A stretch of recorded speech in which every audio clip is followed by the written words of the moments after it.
حضرت حسن بصری رضی اللہ تعالیٰ عنہ فرماتے ہیں اپنی توبہ کا واقعہ، فرماتے ہیں کہ میں امیر کبیر شخص تھا اور بصرہ کے بازاروں کے اندر دکھی پریشان لوگوں کی مدد کے لیے بھی نکلتا تھا۔ ایک دن میں بازار میں جا رہا تھا کہ ایک خاتون مجھ کو نظر آئی، اتنی خوبصورت جیسے چاند کا ٹکڑا ہو۔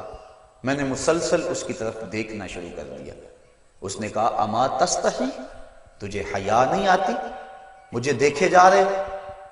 کہتے ہیں میں نے کہا ممن، کس سے حیا کر؟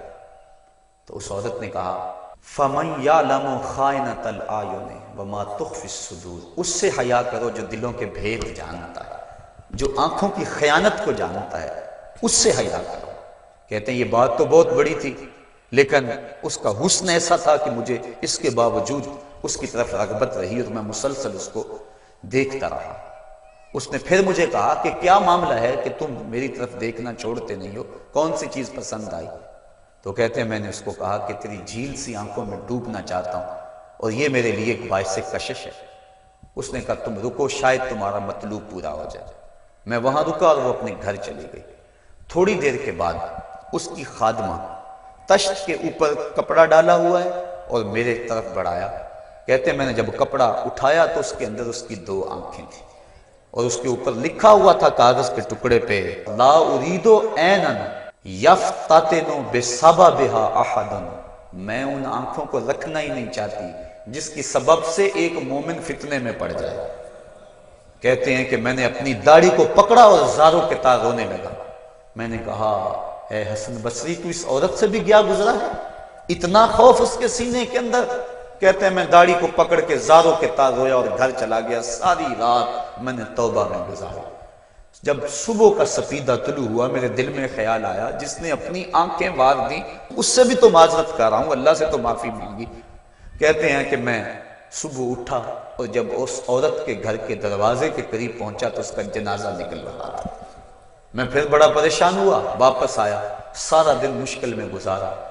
رات جب میں سویا تو وہ عورت مجھے خواب میں ملی۔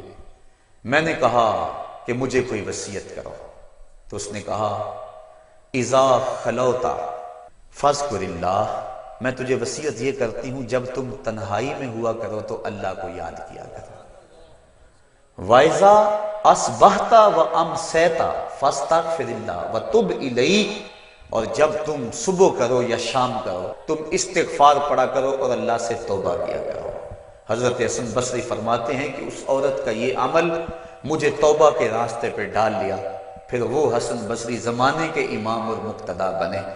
تو انسان جب عبرت حاصل کرنے پہ آتا ہے تو ایسے اسباب اس کے لیے مہیا ہو جاتے ہیں، توبہ کرنے میں دیر نہیں کرنی چاہیے۔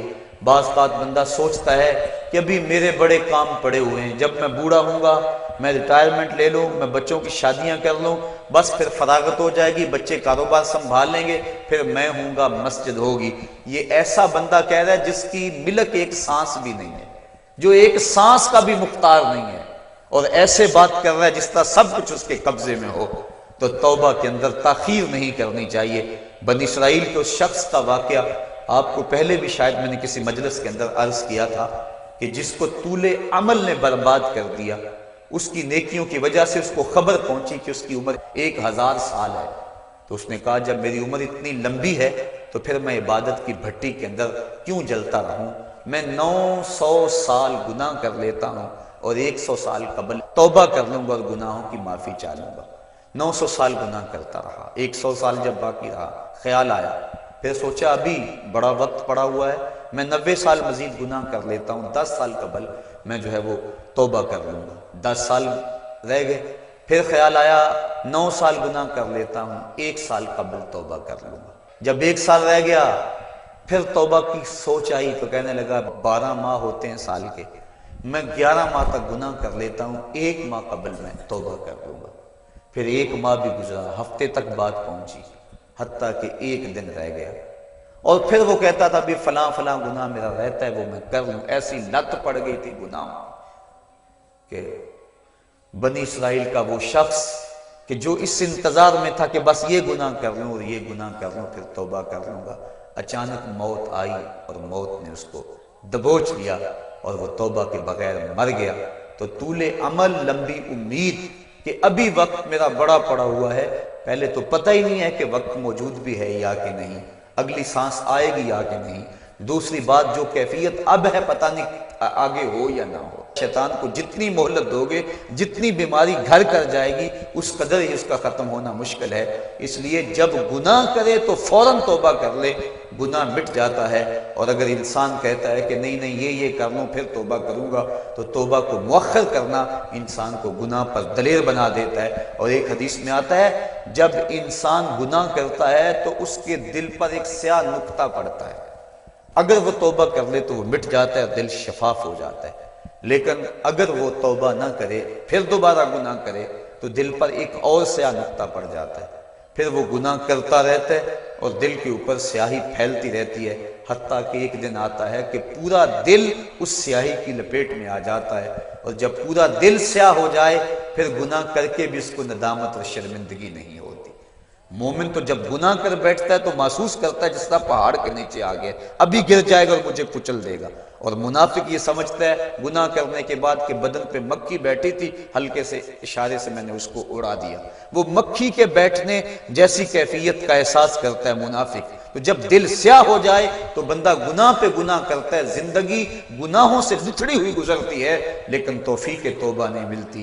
صاحبو، زندگی بیت رہی ہے، ایک ایک لمحہ کٹ رہا ہے، ہم لمحہ لمحہ موت کے قریب ہو رہے ہیں۔ ہم سمجھتے ہیں ہم بڑے ہو رہے ہیں لیکن نہیں، ہم چھوٹے ہو رہے ہیں۔ جب گنتی الٹی شروع ہو جائے کام جلدی زیرو تک پہنچ جاتا ہے، سانسوں کی الٹی گنتی شروع ہے اور ہم لمحہ لمحہ قریب ہو رہے ہیں۔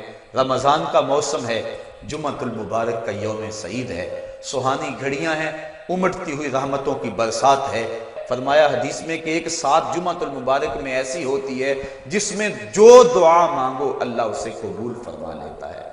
اور حضرت عبداللہ ابن مسعود رضی اللہ تعالی عنہ فرماتے ہیں کہ جس نے وضو کیا اور اچھا وضو کیا اور اس کے بعد 2 رکعت نوافل ادا کیے اور اس کے بعد دعا استغفر اللہ العظیم الذی لا الہ الا هو الحی القیوم واتوب الیہ، کہتے جس نے اس دعا کو پھر پڑھ لیا، اگر اس کے گناہ ہیں وہ سمندر کی جھاگ کے برابر بھی ہو، اللہ سارے معاف فرما۔ مالک تو گناہوں کو معاف کرنے والا ہے، ہم ہی جہنم میں چھلانگے لگا رہے ہیں لیکن وہ تو کہتا ہے آجو میری رحمت کے دروازے کھلے ہوئے ہیں، اسیاں سے کبھی ہم نے کنارہ نہ کیا، تو نے بھی مگر دل آزردہ ہمارا نہ کیا، ہم نے تو جہنم کی بہت تدبیر کی، تیری رحمت نے لے کر گوارا نہ کیا۔ اس کی رحمتیں بندے کو آوازیں دے رہی ہیں، یا ایھا الانسان ما غرک بربک الکریم، اے انسان تجھے کریم رب کے دروازے سے کس نے ہٹا دیا؟ الذی خلقک فسواک فعدلک فی ای صورت ما شاء رکبک، جس نے تجھے پیدا کیا، جس نے تجھے تخلیق کیا، تجھے حسن اور جوانی دی، تیرے اعضاء کو توازن اور اعتدال دیا۔ ذرا دیکھ تو صحیح، ماضی کو جھانک کر کے تو دیکھ، تیرے ہاتھ تھے پکڑنے کا سلیقہ نہیں تھا، تیری ٹانگیں تھی چلنے کا طریقہ نہیں تھا، تیری زبان تھی بولنے کا اسلوب تجھے نہیں آتا تھا، تو دودھ بھی مانگنا ہوتا تو روتا تھا، ہم نے تیری ماں کے سینے میں تیرے لیے پیار ڈال دیا۔ اگر ماں کے سینے میں پیار نہ ڈالتے بتا تو بچہ تیری گندگی سے لتھڑ جاتا تھا، ماں صاف کرتی تھی، اگر ماں کے سینے میں یہ پیار نہ ہوتا تجھے کیڑے پڑ جاتے۔ آج تیری چھاتی میں زور ہے، آج ہاتھیوں کو تو بٹھا لیتا ہے، آج شیروں کو تو نچا لیتا ہے، زمانہ تیرا باج گزار ہے، آج تو منسٹر ہے، آج تو مولوی ہے، آج تو مفتی ہے، آج تیرے نام کی دہائی ہے، آج تو عہدہ قضا پہ فائز المرام ہے، آج تو عہدہ صدارت پہ فائز المرام ہے، آج تو ناظم ہے، آج دولت کی ریل پیل تیرے گھر میں ہے، آج تیری فوجیں تیرے پشت پہ ہیں، آج کوئی تجھے پوچھنے والا نہیں، لیکن ذرا پلٹ کے دیکھ کہ ماضی میں تو تھا کیا۔ اچھا پیچھے نہیں پلٹ کے دیکھنا تو ذرا آگے پلٹ کے دیکھ لے، پھر دوبارہ ہو وہی حالت، ڈنڈے کو پکڑ پکڑ کے چلے گا، پھر ڈنڈا بھی جواب دے گا، چارپائی سے لگ گیا، فالج ہو گیا، گھر والوں نے 4 دن تو بڑی خدمت کی، آخر انہوں نے بھی کام پہ جانا، پھر بیویوں کے سپرد کر کے چلے گئے، کتنی دیر خدمت ہوگی، اب سارے تنگ آ گئے، آہستہ آہستہ منہ سے یہ دعائیں نکلنے لگی، اللہ بابے کو پردہ دے دے تو ٹھیک ہے، بتا ہم تجھے پردہ نہ دیتے تو کیا کرتا، ہم نے زندگی دی یہ بھی ہمارا احسان، اب تو اس حالت میں ہے کہ تیرا دھڑ مارا گیا، چارپائی پہ لگ گیا، بولو براز اوپر، مصیبت بن گئی، گھر والے بھی تنگ، تجھے اندر سے نکال کر برآمدے میں رکھ دیا کہ بابا کھانستا ہے، بچے ڈسٹرب ہوتے ہیں، جراثیم پھیلتے ہیں، اب تجھے باہر رکھ دیا گیا، تو اپنے آپ سے تنگ آ گیا۔ ڈاکٹر کو کہتا ہے لگا زہر کا ٹیکہ، ڈاکٹر زہر کا ٹیکہ بھی لگائے، بتا تجھے موت نہ آئے تو کیا کرے؟ ہم نے تجھے زندگی دی، یہ بھی ہمارا احسان، فَأَمَاتَهُ، ہم نے تجھے موت عطا کی، یہ بھی ہمارا احسان، فَأَكْبَرَهُ، اگلی کہانی بھی سن، کتا بھی تو مرا تھا، گھسیٹ کے روڑی پہ نہیں ڈال دیا؟ بکری بھی تو مری تھی، گھسیٹ کے روڑی پہ نہیں ڈال دیا؟ اگر تجھے بھی پکڑ کے روڑی پہ ڈال دیا جاتا تو کیا کر سکتا تھا؟ لیکن ہم نے کہا نہیں نہیں، یہ میرا شاہکار ہے، اس کو غسل دو، بیری کے پتے بھی ڈال لو، صفائی ستھرائی خوب ہو جائے، چٹے لباس کا کفن دو، سند سند پہ خوشبو ملو، اب سارے تجھے دیکھنے آ رہے ہیں تو دولہا بنا ہے، تیرا منہ دیکھنے سارے آ رہے ہیں، ساری بستی امڈی آ رہی ہے تجھے دیکھنے کے لیے۔ پھر تیری چار پائی اٹھی، چار بندوں نے اٹھایا، کندھا بدل بدل کے چلتے ہیں، ہر ایک کی خواہش ہے کہ میں کندھا دے لوں۔ پھر میں نے کہا تیز نہ چلنا، میرے شاہکار کو کہیں جھٹکا نہ لگے۔ پھر تیرا اعزاز اور تیرا پروٹوکول کہ امام کعبہ بھی ہو تو وہ پیچھے اور تجھے آگے رکھا گیا۔ انسان ذرا غور تو کر، تو کس چیز پہ نازا ہے اور بھول گیا اس رب کو؟ آجا، اس کی رحمت کی باہیں کھلی ہوئی، وہ بلا رہا ہے تجھ کو، آجا پلٹ کے آجا، آنا تو تو نے ہے ہی، کل جو کفن میں منہ چھپا چھپا کے آتا پھرے گا، آج کھلے منہ آجا، اس کی رحمتیں آواز دے رہی ہیں، یا ایھا الانسان ما غرک بربک الکریم۔ صاحبو، جوانی کی توبہ بہت بڑی دولت ہے، جو جوان ہیں وہ جوانی کے ایک ایک لمحے کو غنیمت سمجھیں۔ وہ جوان جس کی جوانی اللہ کی عبادت میں گزری، حضور فرماتے ہیں کل قیامت میں جب کوئی سایہ نہیں ہوگا، اللہ اسے اپنے عرش کا ٹھنڈا سایہ نصیب فرمائے گا۔ اور بڑھاپے کے اندر بھی توبہ بڑی دولت ہے، گو جوانی کی فضیلت زیادہ ہے لیکن بڑھاپے کے اندر بھی توبہ نصیب ہو جائے تو یہ بھی بہت بڑا اعزاز ہے، ورنہ ہوتا یہ ہے کہ قبر میں ٹانگیں ہوتی ہیں اور گناہ پہ گناہ کیا جا رہا ہے۔ وہ کیا کہا تھا میاں محمد بخش عارف کھڑی رومی کشمیر نے کہ ہڈیاں کمبن گوڈے کھڑکن تے اڑ گیا لک تیرا، اجے بھی بدیوں باز نہ آیا، جیو مرد دلیرا۔ ہے انسان کدھر بھٹک رہا ہے، مالک تجھے آوازیں دے رہا ہے۔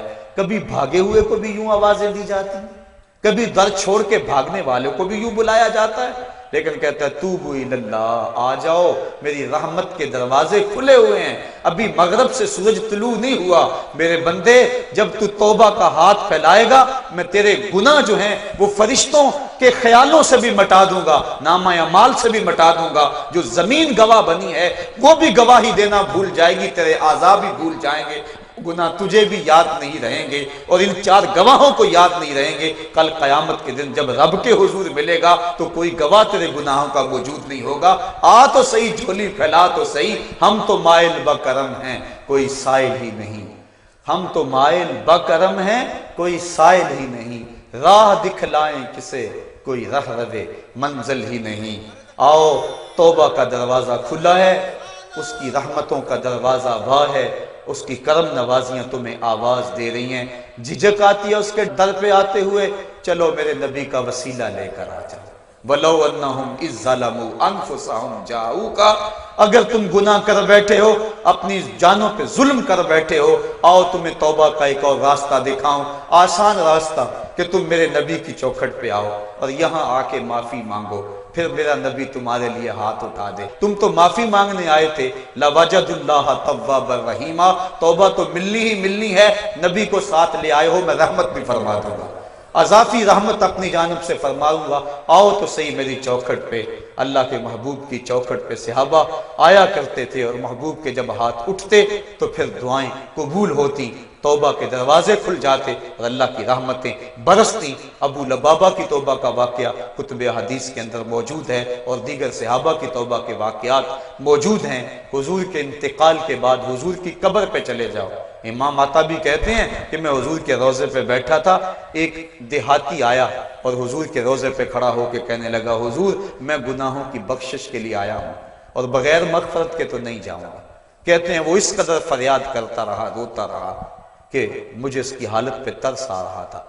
جب وہ چلا گیا میری آنکھ لگ گئی، آنکھ لگی تو خواب میں حضور کی زیارت نصیب ہوئی اور آقا کریم نے فرمایا قم یا عتبی، عتبی اٹھو اور اس عرابی کو تلاش کرو، اور جب مل جائے تو میری طرف سے جنت کی بشارت دے دو۔